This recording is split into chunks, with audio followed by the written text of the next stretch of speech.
الحمد لله رب العالمين والصلاة والسلام على سيد الأنبياء والمرسلين أما بعد فأعوذ بالله من الشيطان الرجيم بسم الله الرحمن الرحيم قال الله تبارك وتعالى في القرآن المجيد والفرقان الحميد يا أيها الناس إن كنتم في ريب من البعث صدق الله مولانا العظيم سرکار دو عالم نور مجسم شاہی بنی آدم رسول محتشم صلی اللہ علیہ وآلہ وسلم کا فرمان عالی شان ہے، تم اپنی مجلسوں کو مجھ پر درود پڑھ کر آراستہ کیا کرو کہ تمہارا مجھ پر درود پڑھنا بروز قیامت تمہارے لیے نور ہوگا۔ صلو علی الحبیب صلی اللہ تعالی علی محمد صلی اللہ علیہ وآلہ وسلم صلاۃ و سلام علیہ یا سیدی یا رسول اللہ۔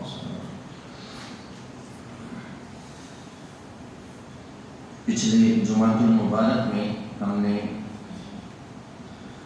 روحوں کے حوالے سے ارواح سے متعلق چند باتیں سننے کی سعادت حاصل کی تھی۔ اسی سلسلے کو انشاءاللہ آگے بڑھائیں گے۔ میں نے عرض کیا تھا کہ اللہ تبارک و تعالیٰ نے انسان کے رہنے کے جو مقامات ہیں وہ 5 بنائے ہیں، یعنی اللہ تعالیٰ نے 5 عالم ایسے بنائے ہیں کہ جن کے اندر انسان مختلف کیفیتوں میں مختلف حالتوں میں رہتا ہے۔ ان میں سے سب سے پہلا عالم ارواح ہے کہ عالم ارواح میں انسان رہتا ہے روح کی کیفیت میں۔ دوسرے عالم کو عالم مادر کہا جاتا ہے، ماں کا پیٹ۔ پھر تیسرے عالم کو عالم دنیا کہا جاتا ہے۔ پھر چوتھے عالم کو عالم برزخ کہا جاتا ہے۔ 5ویں عالم کو عالم آخرت کہا جاتا ہے۔ تو ہم نے پہلے عالم کے بارے میں چند باتیں پچھلے جمعہ المبارک میں سنی کہ عالم ارواح میں جب اللہ تعالیٰ نے روحوں کو پیدا فرمایا اور روحوں سے عہد لیا گیا، اور ہم میں سے ہر کوئی عالم ارواح میں ایک طویل عرصہ گزار کے آیا ہے، اگرچہ یہ معاملات ہمیں یاد نہیں ہیں، وہاں کے عہد و پیمان جو ہیں وہ ہمیں یاد نہیں ہیں، لیکن کلام مجید فرقان حمید میں عالم ارواح کی کیفیات ہمیں یاد دلائی گئی ہیں۔ تو روحوں کے حوالے سے چند باتیں پچھلے جمعہ المبارک میں ہم نے سنی تھی۔ روح کا تعلق عالم ارواح سے ہے کہ روحوں کو اللہ تعالیٰ نے عالم ارواح کے اندر پیدا کیا، اور جسموں کو اللہ تبارک و تعالیٰ نے عالم مادر کے اندر تخلیق فرمایا۔ ماں کے پیٹ میں اللہ تبارک و تعالیٰ نے جسموں کو تخلیق فرمایا ہے۔ تو آج انشاءاللہ عز و جل عالم مادر کے بارے میں کلام مجید فرقان حمید ہمیں کیا بتاتا ہے وہ انشاءاللہ سننے کی سعادت حاصل کریں گے۔ ہم میں سے ہر کوئی عالم ارواح سے بھی ہو کے آیا ہے اور عالم مادر سے بھی گزر کے آیا ہے، لیکن چونکہ ہم غور و فکر نہیں کرتے، تفکر نہیں کرتے، قرآن نہیں پڑھتے ترجمے تفسیر کے ساتھ، اس لیے اس کی وضاحتوں کو ہم نہیں جانتے۔ جب اس کی وضاحتوں کو جانیں گے تو اللہ تبارک و تعالیٰ کا شکر ادا کرنے کے قابل ہو جائیں گے۔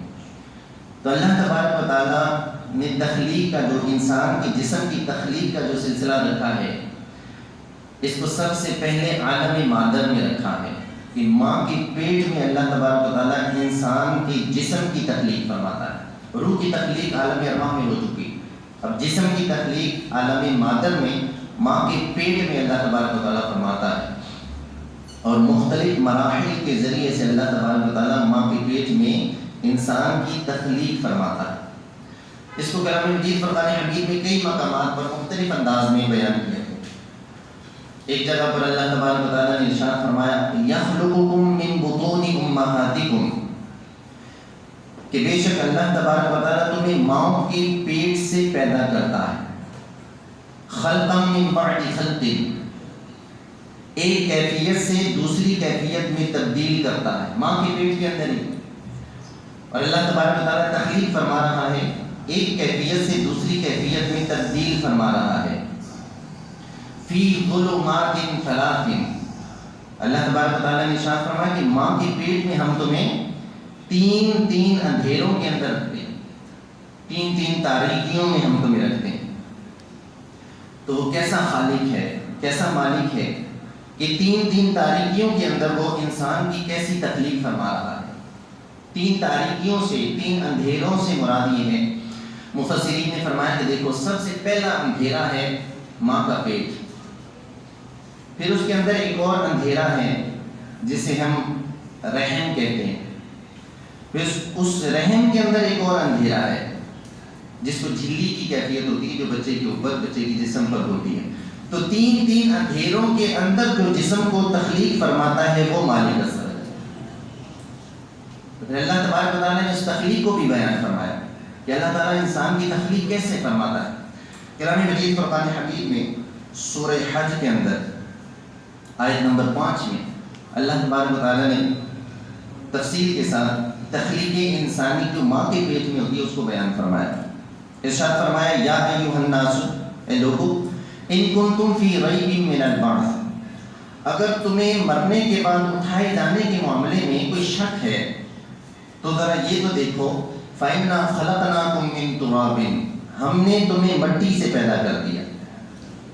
اب ہماری تخلیق مٹی سے تو نہیں ہوئی، مٹی سے تخلیق ہوئی حضرت آدم علیہ السلام کی. مفسرین نے فرمایا چونکہ ہم ان کی اولاد میں سے ہیں تو اس وجہ سے ہماری طرف بھی اشارہ ہے کہ تمہیں ہم نے مٹی سے پیدا کر دیا، یعنی اصلاً مٹی سے ہمارے آدم علیہ السلام کو پیدا کیا، تو چونکہ ہم ان کی اولاد میں سے ہیں تو ہم بھی مٹی میں سے ہی ہیں.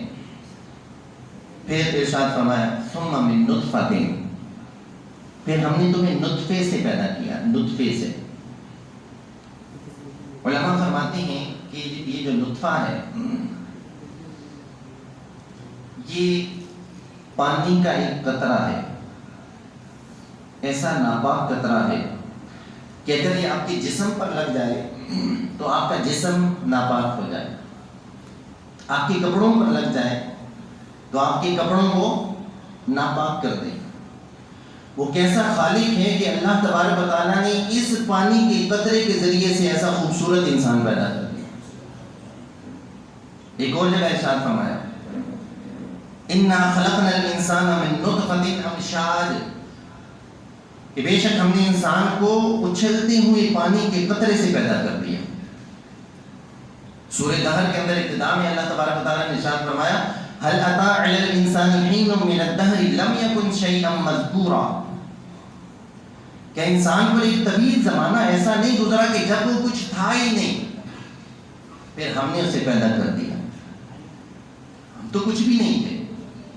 اپنی تخلیق پر غور کریں، اگر کسی کی عمر مثال کے طور پر 50 سال ہے تو 60 سال پہلے تو نہ اس کا وجود تھا نہ اس کا نام تھا، کچھ بھی نہیں تھا، وہ کچھ تھا ہی نہیں. تو پھر اللہ تبارک و تعالیٰ نے اسے تخلیق عطا فرمائی، ماں کے پیٹ میں اسے پیدا کیا. اور کس ذریعے سے پیدا کیا؟ نطفے کے ذریعے سے، پانی کے قطرے کے ذریعے سے. تو ارشاد فرمایا کہ پھر ہم نے من نطفۃ، ہم نے مٹی کے بعد نطفے سے تمہیں پیدا کیا. پھر ارشاد فرمایا ثم من علقۃ، پھر نطفے سے تمہیں علقہ میں تبدیل کیا. یہ تین اندھیروں کے اندر اللہ تبارک و تعالیٰ انسان کی تخلیق فرما رہا ہے کہ پہلے نطفہ تھا، 40 دن گزرے، پھر اس کے بعد وہ نطفہ علقہ بن گیا. علقہ اس چیز کو کہتے ہیں کہ جو نطفے سے خون کے اندر تبدیل ہو گئی ہو، جمع و خون. تو اللہ تبارک و تعالیٰ نے اس نطفے کو جمع و خون کے اندر تبدیل کر دیا. ثم من علقۃ ثم من مضغۃ، نطفے سے علقہ بنایا، اس علقہ سے پھر اللہ تبارک و تعالیٰ نے مضغہ بنا دیا، گوشت کا ایک ٹکڑا. تو یہ اللہ تبارک و تعالیٰ تخلیق فرما رہا ہے ماں کے پیٹ میں انسان کی، نطفے سے تبدیل کر کے علقہ میں، علاقہ سے تبدیل کر کے مضغہ میں گوشت کا ایک ٹکڑا بنا دیا. پھر مسلم شریف کی حدیث پاک بھی ہے، بخاری شریف کے اندر بھی ہے کہ اللہ تبارک و تعالیٰ اس نطفے کو 40 دن کے بعد تبدیل فرما دیتا ہے علقہ میں، پھر 40 دن کے بعد تبدیل کر دیتا ہے مضغہ میں، پھر 40 دن گزرتے ہیں تو اللہ تبارک و تعالیٰ فرشتے کو بھیجتا ہے. فرشتے کو بھیجتا ہے، وہ فرشتہ اس جسم کے اندر روح کو پھونکتا ہے. وہ روح کہ جو عالم ارواح میں تھی، اب اس روح کا تعلق ہو رہا ہے عالم مادر کے اندر جسم کے ساتھ. تو یہ پہلا روح کا جسم کے ساتھ تعلق ہوتا ہے. روح عالم ارواح میں پیدا ہو چکی تھی اور جسم ماں کے پیٹ میں تخلیق فرمایا جا رہا ہے. اور جب یہ جسم مکمل ہوتا ہے تو اللہ تبارک و تعالیٰ فرشتے کو بھیجتا ہے. وہ فرشتہ روح پھونکتا ہے جسم کے اندر. پھر 4 چیزیں لکھنے کا حکم دے دیا جاتا ہے فرشتے کو. 4 چیزیں لکھ دو. حدیث پاک میں آتا ہے فرشتے کو حکم ہوتا ہے اس کے رزق کو لکھ دیا جائے. تو ہم ماں کے پیٹ میں ہوتے ہیں، ہمارا رزق لکھ دیا جاتا. تو وہ لوگ سوچیں کہ جو رزق کی تنگی کے خوف سے اولادیں پیدا کرنا بند کر دیتے ہیں، جو کہتے ہیں بچے 2 ہی اچھے، وہ سوچیں ذرا کہ رزق تو بچہ ماں کے پیٹ سے اپنے ساتھ لے کے آیا. کھلانے والا اللہ تبارک و تعالیٰ ہے، پلانے والا اللہ تبارک و تعالیٰ ہے، یہ بڑا کرنے والا جوان کرنے والا اللہ تبارک و تعالیٰ ہے. تمہیں کس بات کی فکر ہے؟ اصل ہم کھلانے والا مالک ہے، وہ رزق لکھ کے بھیجتا ہے بندے کو. تو فکر کس بات کی؟ تو اللہ تبارک و تعالیٰ فرشتے کو حکم دیتا ہے اس کے رزق کو لکھ دو. اس کا رزق لکھ دیا جاتا ہے، اس کی موت کا وقت لکھ دیا جاتا ہے، کتنا جی کے مرے گا. پھر اس کے بعد اس کے اعمال کو لکھ دیا جاتا ہے، کیسے عمل کرے گا. پھر اس کے بعد یہ بھی لکھ دیا جاتا ہے یہ خوش بخت ہوگا یا بدبخت ہوگا. یہ 4 چیزیں ماں کے پیٹ میں فرشتے کو حکم ہوتا ہے لکھ دو. بچہ ماں کے پیٹ میں روح پھونکنے کے بعد 4 چیزیں ماں کے پیٹ میں لکھ دی جاتی ہیں. پھر اللہ تبارک و تعالیٰ ارشاد فرماتا ہے کہ جب وہ مضغہ بن جاتا ہے، گوشت کا ایک ٹکڑا بن جاتا ہے، تو ارشاد فرمایا ثم من مضغۃ مخلقۃ وغیر مخلقۃ. پھر کبھی ایسا ہوتا ہے کہ گوشت کا ٹکڑا جو ہے وہ پوری تخلیق اختیار کر لیتا ہے، یعنی پورا کا پورا بچہ بن جاتا ہے. اور کبھی کبھی ایسا ہوتا ہے کہ وہ نامکمل بچہ پیدا ہوتا ہے، نامکمل بچہ بنتا ہے. آپ دیکھتے ہیں کہ کتنے بچے ایسے پیدا ہوتے ہیں کہ جو پیدائشی معذور ہوتے ہیں، کسی کا ہاتھ نہیں، کسی کا پاؤں نہیں ہے، کسی کا جسم کا کوئی عضو نہیں ہے. تو یہ وہ مالک ہے کہ جو ماں کے پیٹ میں یہ فیصلہ فرما دیتا ہے کہ اس کو کامل پیدا کرنا ہے یا نامکمل پیدا کرنا ہے. تو ہم میں سے جس کے بھی جسم کے اعضاء پورے ہیں وہ یہ سوچے کہ اللہ تبارک و تعالیٰ اس پر کتنا مہربان ہے کہ اس کے جسم کے پورے اعضاء دے کر دنیا میں اس کو بھیجا گیا. یہ کتنا کرم ہے اللہ کا.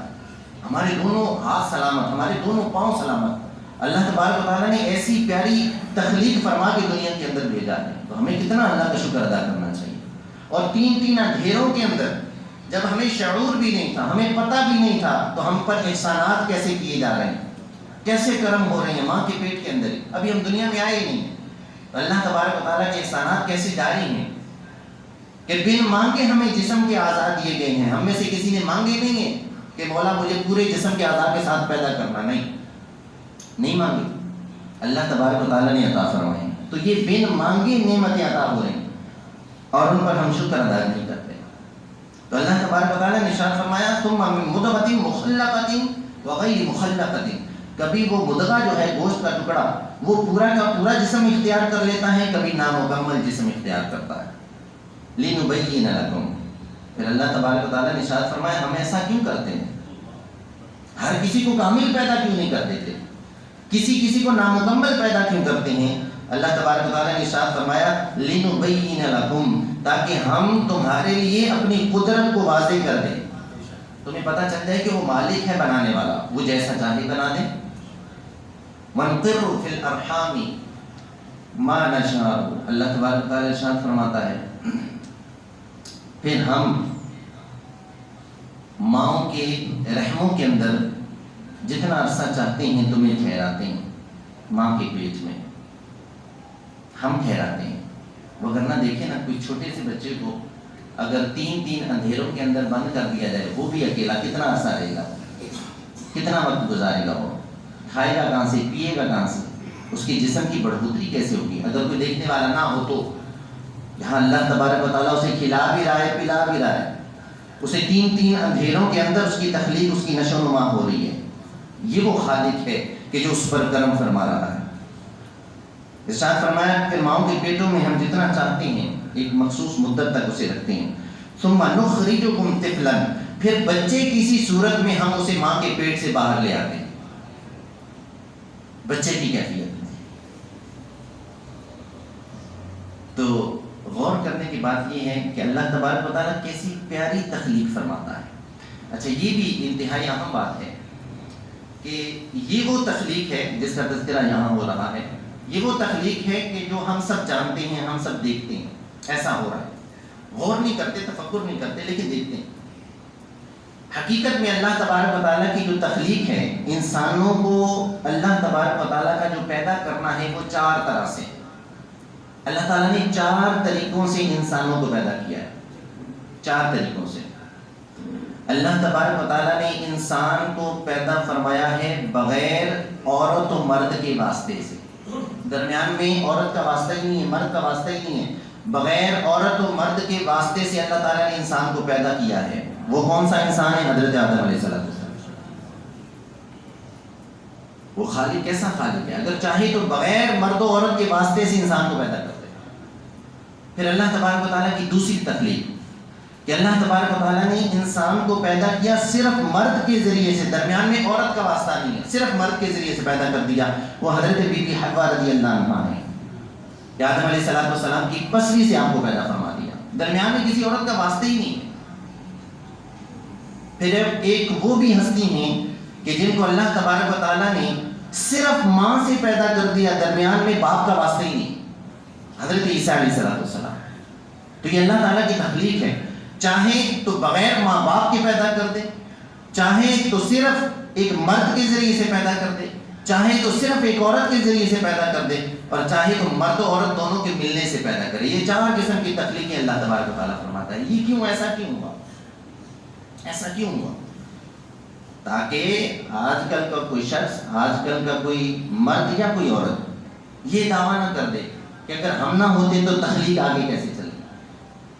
تو اللہ تبارک و تعالیٰ ایسا خالق ہے، اگر وہ تخلیق کرنا چاہے تو اس کو مرد و عورت کی بھی حاجت نہیں ہے، صرف عورت کی بھی حاجت نہیں ہے، صرف مرد کی بھی حاجت نہیں، کسی چیز کی حاجت نہیں۔ وہ ایسا خالق ہے، وہ تخلیق کرنا چاہے تو بغیر مرد و عورت کے بھی تخلیق فرما سکتا ہے۔ کیسی قدرت ہے اس کی۔ تو اللہ تبارک و تعالیٰ ارشاد فرماتا ہے ثم نخرجکم طفلا، پھر ماں کے پیٹ سے، عالم مادر سے ہم پھر اسے بھیجتے ہیں عالم دنیا میں۔ یہ تیسرا عالم ہے، عالم ارواح، عالم مادر، اور پھر عالم دنیا میں بچہ آ رہا ہے۔ تو اللہ تبارک و تعالیٰ فرماتا ہے ثم نخرجکم طفلا، پھر ہم اسے بچے کی کیفیت میں دنیا میں بھیجتے ہیں۔ یہاں پر علماء نے بڑی پیاری باتیں لکھی، فرماتے ہیں کہ دیکھو بچہ جب دنیا میں پیدا ہوتا ہے تو روتا ہے، بچہ روتا ہے، اور اگر نہ روئے نا تو وہ گھبرا جاتے ہیں سارے، شاید اس کی طبیعت صحیح نہیں ہے، پتہ نہیں سانس چل رہا ہے نہیں چل رہا، اور اگر رو رہا ہو تو سارے سمجھتے ہیں کہ بھی اچھی کیفیت میں صحت مند بچہ پیدا ہو۔ تو جب وہ دنیا میں آتا ہے تو روتا ہے، اس کی حکمت بیان کرتے ہیں، کیوں بچہ کیوں روتا ہے دنیا میں آتا ہے۔ اس کی وجہ یہ علماء لکھتے ہیں، اس کی وجہ یہ ہے کہ وہ ماں کے پیٹ کو ہی ایک پورا عالم سمجھے ہوئے تھا، اپنی اصل جگہ ماں کے پیٹ کو اس نے سمجھی ہوئی تھی۔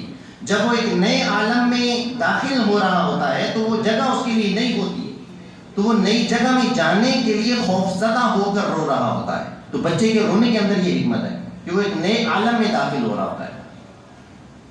اور ہم میں سے ہر کسی کی کیفیت ذرا اس پہ غور کریں کہ اس سے اگلا عالم دنیا سے اگلا عالم جو ہے وہ عالم برزخ ہے، قبر کی زندگی، جسے ہم نے اپنی آنکھوں سے دیکھا نہیں ہے۔ ہم میں سے کسی کو بھی مرنے کا جب یاد دلایا جائے تو وہ کیسا خوف زدہ ہو جاتا ہے۔ اس کی وجہ یہی ہے کہ اس نے عالم برزخ کو دیکھا نہیں ہے۔ جب ایک عالم سے دوسرے عالم میں بندہ منتقل ہو رہا ہوتا ہے تو خوف کی کیفیت ہوتی ہے، کیونکہ اس نے اگلے عالم کو دیکھا نہیں ہوتا۔ تو اللہ تبارک و تعالیٰ بندے کو عالم دنیا میں بچے کسی کیفیت میں پیدا کرتا ہے، اور پھر ارشاد فرمایا ثم لتبلغوا اشدکم، پھر اللہ تبارک و تعالیٰ ارشاد فرماتا ہے پھر ہم تمہاری پرورش کرتے ہیں تاکہ تم جوانی کو پہنچ جاؤ، جوان ہو جاؤ۔ یہ جو بچپنے سے جوانی کی طرف لے جانے کی کیفیت ہے، یہ ساری اللہ تبارک و تعالیٰ کی کرم نوازیاں ہیں۔ دیکھیں نا، انسان بچہ ہوتا ہے، چھوٹا بچہ، اس کے ہاتھ ہوتے ہیں، لیکن ہاتھوں کے اندر اتنی طاقت نہیں ہوتی کہ کسی چیز کو اچھے طریقے سے پکڑ سکے۔ بچپنے میں پیدا ہوا پاؤں ہے، لیکن پاؤں کے اندر اتنی طاقت نہیں ہے کہ وہ چل سکے۔ تو پھر اللہ تبارک و تعالیٰ کیسی بتدریج اس کی نشو و نما فرماتا ہے کہ جب بچہ پیدا ہوتا ہے اس کے بعد آہستہ آہستہ اس کے جسم کے اندر قوت کو بڑھا دیا جاتا ہے۔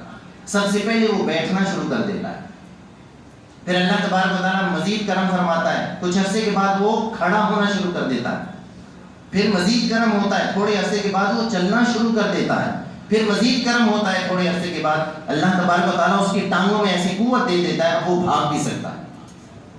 یہ ساری قوتیں پیدا کرنے والا کون ہے؟ اللہ تبارک و تعالیٰ۔